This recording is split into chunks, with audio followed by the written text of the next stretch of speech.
My name is Mariana Figueroa. I'm a professor and director at the Light and Health Research Center at the Icahn School of Medicine at Mount Sinai. Daylight is an ideal light source for synchronizing the biological clock through the local time on Earth. So we all need morning light to reset the clock daily.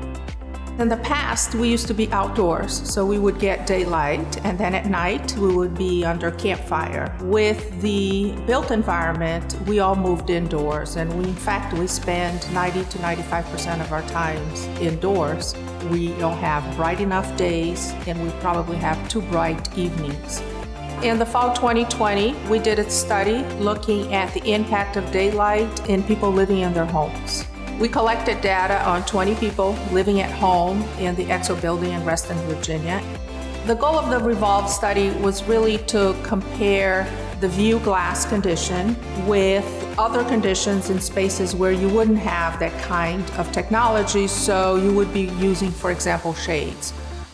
What melatonin is, it's a hormone we produce at night and in darkness. So when we have melatonin in our body, what it's telling us, it's time to go to bed. If you don't have that melatonin production at night, your body doesn't know that it's time to go to sleep. We found that more light during the day helps you go to bed earlier, increase that sleep duration, and be more rested the following day.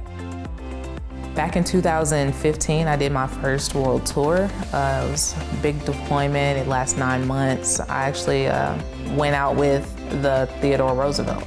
I ended up developing insomnia halfway through the deployment, and I found that the lighting was my biggest problem.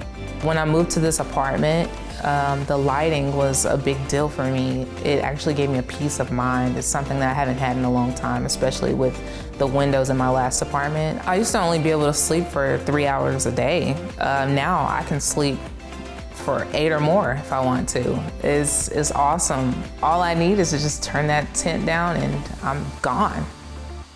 I wasn't completely surprised because obviously this is what you expect from the theory, but what was to me most amazing about these results is that even when you get out in the field, you don't control anything like you do in laboratory settings. We're able to find very similar results. And so you want to make sure that you increase the amount of daylight coming into the space without the heat and the glare. So obviously these are things that need to be taken into consideration.